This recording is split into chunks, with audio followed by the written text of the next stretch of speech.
Hello and welcome in. So I've been wanting to put out a video on the basics of how to play daily fantasy soccer on DraftKings specifically for a while now, and I am finally getting around to it. This video is going to be geared towards people who are either relatively new to daily fantasy soccer or perhaps haven't played at all. If you do have some experience playing, the video will probably largely cover some concepts that you're already familiar with, but in the future I do plan to put out some more videos that cover advanced strategies and concepts in daily fantasy soccer specifically. So if that's something you would be interested in, please go ahead and subscribe. All right, now let's jump into this video. So I think the best starting place is probably to get an idea of what the scored categories are and which ones are important to focus on. So what I did here was I compiled all of the statistics that DraftKings scores positively, other than the clean sheet bonus, but we don't need to worry about that right now. And I took it from the Bundesliga season, the German soccer league, through the first 26 weeks that have been played. So to quickly go over the scored categories, we have goals worth 10 points, assists worth 6, shots worth 1, shots on goal worth 1 point, interceptions worth half a point, crosses worth 0.7 points, chances created worth 1 point, tackles won worth 1 point, fouls suffered worth 1 point, and then accurate passes worth 2/100ths of a point. Not something we really need to worry about. In terms of these scored categories, I think they're all pretty self-explanatory. A couple that are somewhat confusing for those not familiar with soccer are crosses and chances created. So a cross is just going to be a pass that is sent in from a wide position towards a teammate near the goal. And those are pretty lenient. Really, any pass that's coming out from a wide position into the opponent's 18-yard box is going to be considered a cross. Chances created, it's also sometimes called a shot assisted or a key pass. And this one's actually pretty simple. It's just the last pass prior to a shot. So if we're teammates and I pass you the ball, and then you take a shot, I'm going to get a chance created for that pass. So the next thing we want to do is look at which scored categories are making up the bulk of scoring in soccer contests. So we're going to see number one here is goals. And yes, goals are very important in soccer, but they're a somewhat rare occurrence in a given match compared to the other statistics. And it's very difficult to accurately project or predict which players are going to score in a match. So instead, what we want to do is focus on the more predictable statistics that we can easily project for players in a match, but still make up a large portion of the scoring. So the big two are shots and crosses, which make up the second and third most total points or total share of points respectively. And then the next two would be chances created and fouls suffered. Those four are kind of the big four that we're going to want to focus on in terms of looking for players, and specifically players that will provide a safe and reliable floor for our lineup, which is kind of the building block of where we want to start any lineup, whether it be cash or GPP in soccer. You will notice that accurate passes make up nearly 9% of all the scoring. But the thing you have to remember here is that each player, the top guys in the league are averaging like 80 or 90 passes a game. And that's only going to be, that's not even 2 DraftKings points. So not something that we need to worry about or even really project. All right, so in terms of roster requirements, we're going to need for any DraftKings roster on a classic slate. It'll differ for Showdown, but let's just focus on classic slates. You're going to need 2 forwards, 2 midfielders, 2 defenders, a goalkeeper, and then a utility slot. As far as the utility slot, there's no hard and fast rule in soccer about which position you should utilize there. More often than not, it's going to be a defender or a midfielder because they tend to have the highest floors.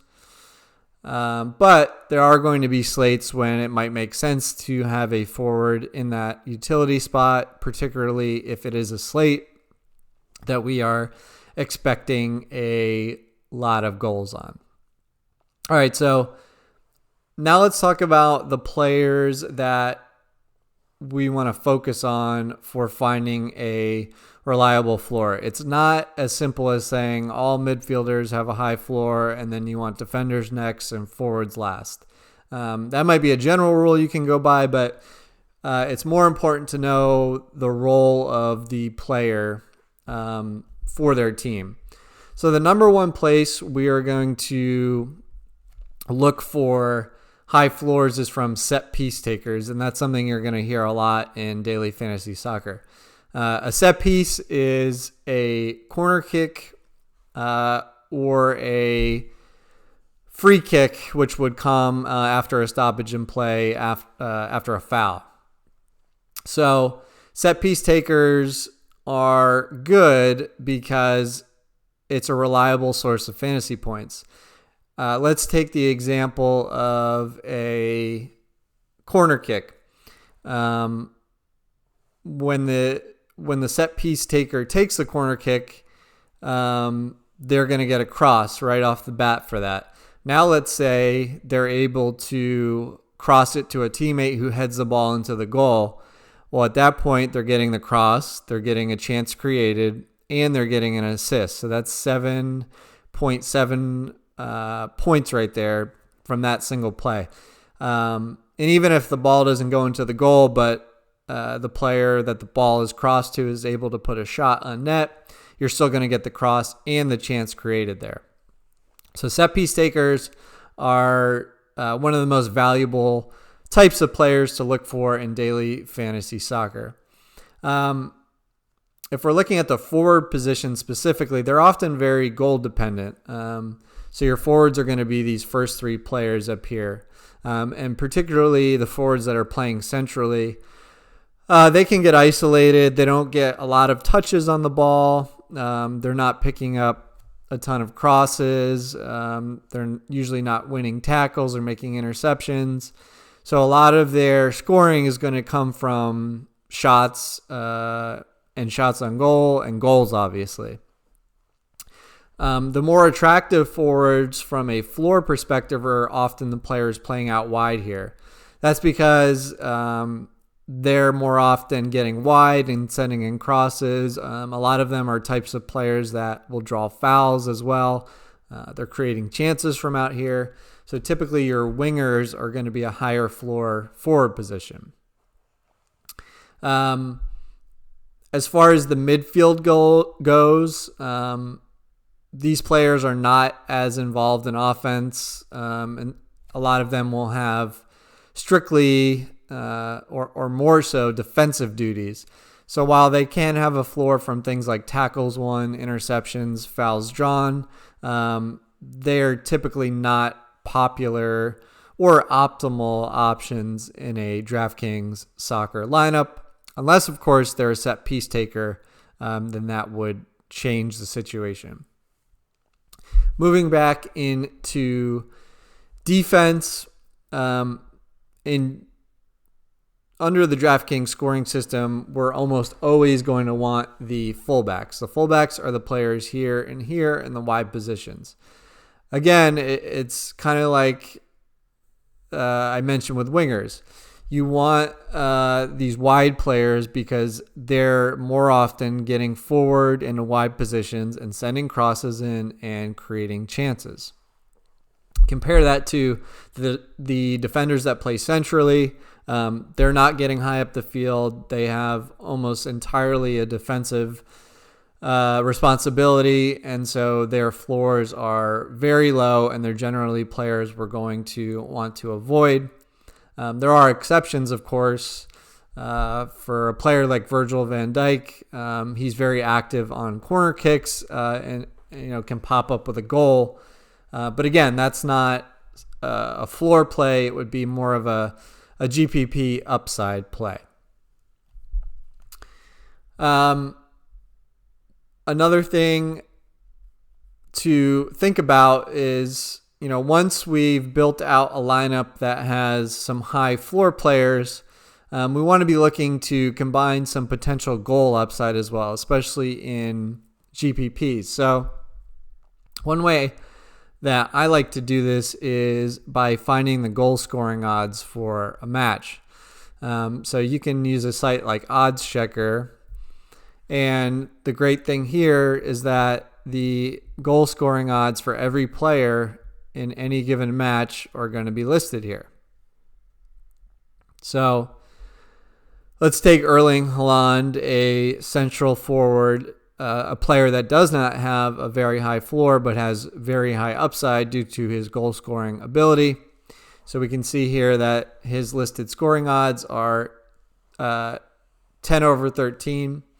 So the way to get an implied scoring percentage would be to divide 13 by 23, and that gives us 56%. So what that line or what those odds are telling us is that this player has about a 56% chance to score in this match. And really, anything over 50% obviously is more often than not projected to occur. So that would be a very good chance that he has to score in this match. But obviously the distribution of his points are going to be boom or bust. If he doesn't score, he's likely to have a fairly low score for his salary. If he does score, he's has a very good chance to pay off his salary.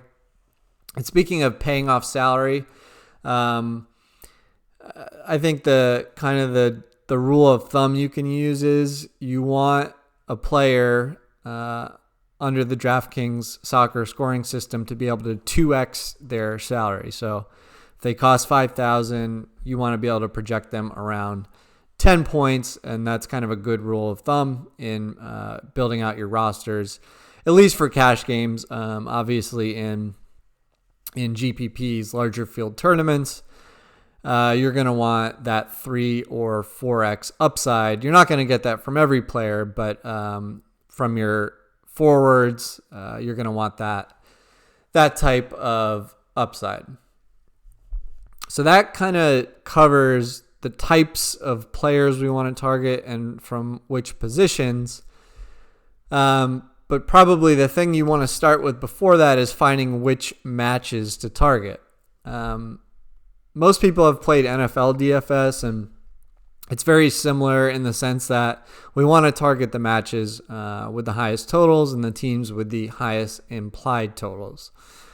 2.5 is a very standard total for a soccer match, particularly in leagues like the English Premier League, which is going to be the most popular when it does return on DraftKings.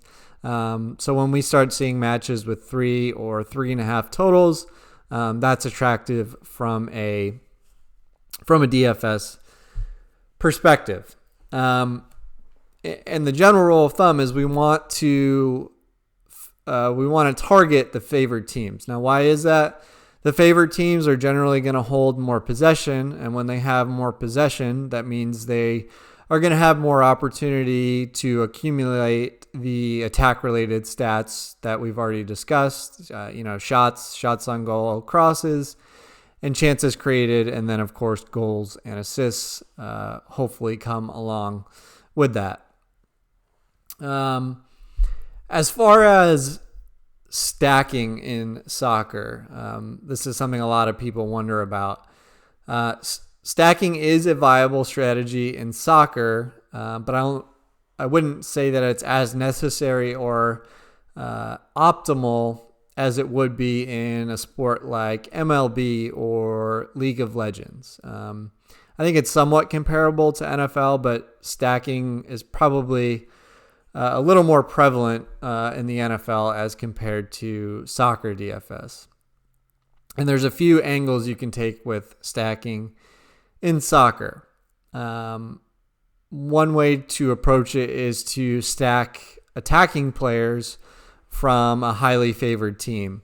The idea there is that the highly favored team is going to create plenty of chances, which is going to kind of pad the floor of the attacking players, but also that your attacking players from the same team can potentially combine on a goal, which would give you the goal and the assist. So that's a high upside strategy to stack attackers from the same team.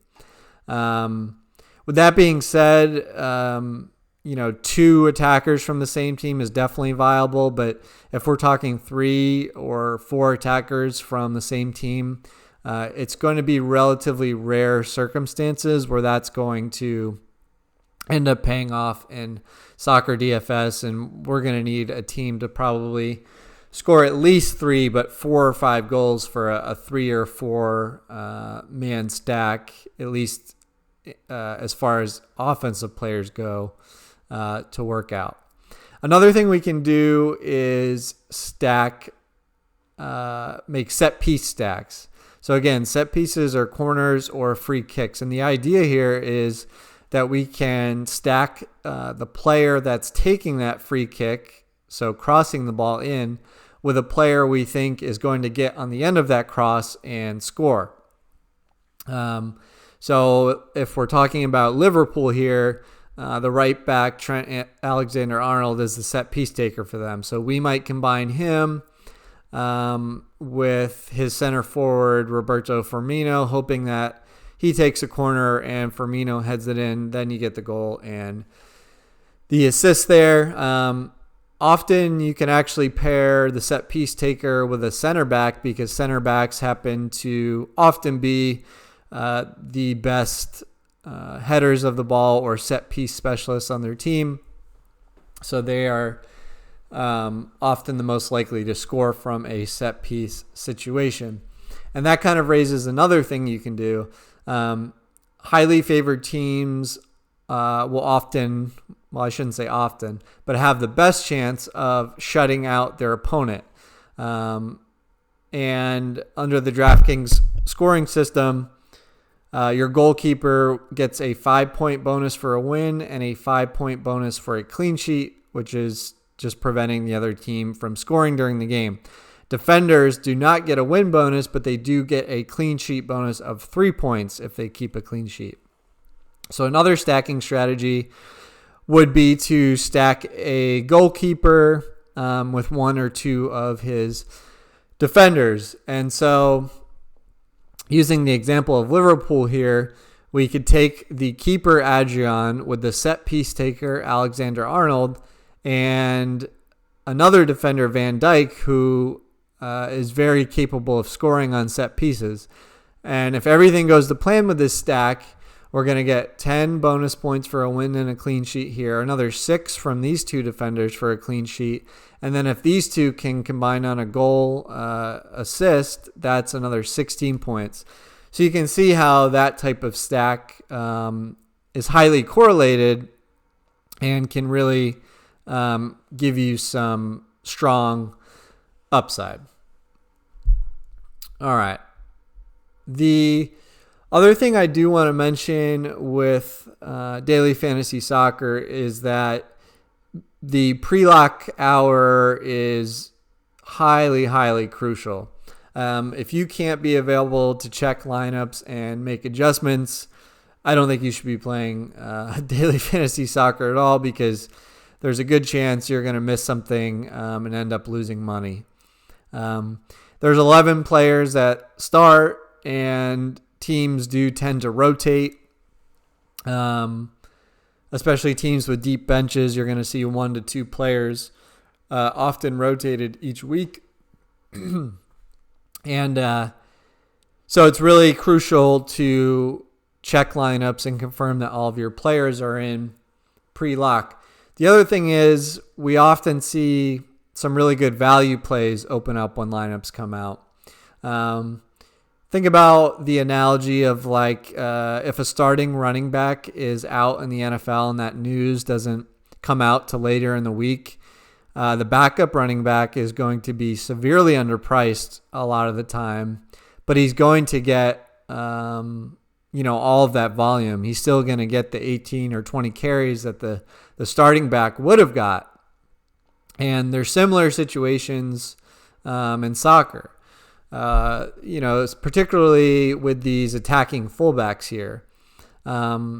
Their replacement's going to be playing the same exact position and often will have the same opportunities to get forward and cross the ball and so on. But they're typically going to come at a big discount. So being able to adjust to those changes in starters can really be a big edge in soccer. So it's something you need to be aware of. The other time we see this really come into play is, like I mentioned here, Trent Alexander-Arnold takes all the set pieces for Liverpool. Well, if for whatever reason he's ruled out and somebody else is starting in his place, typically there's a hierarchy in the team as far as who takes set pieces. So if Alexander-Arnold's out, well, then we might see Salah take all of the corners for Liverpool, and that is a big increase to his floor and therefore his value overall. He's a forward, so that might, take him from a GPP only play to someone that we want to strongly consider in cash, because all of a sudden we expect that he's going to take 6 or 7 corners in the game, which really increases his floor there. All right, that covers kind of all the important things that you would need to know if you're just starting out. I hope you found it helpful. Of course, if you do have any questions, just feel free to leave a comment below, and I'm happy to further elaborate on anything. And then, as I mentioned, I will have some more advanced strategy and concept videos regarding soccer DFS coming out in the future. So make sure to subscribe, and thank you for watching.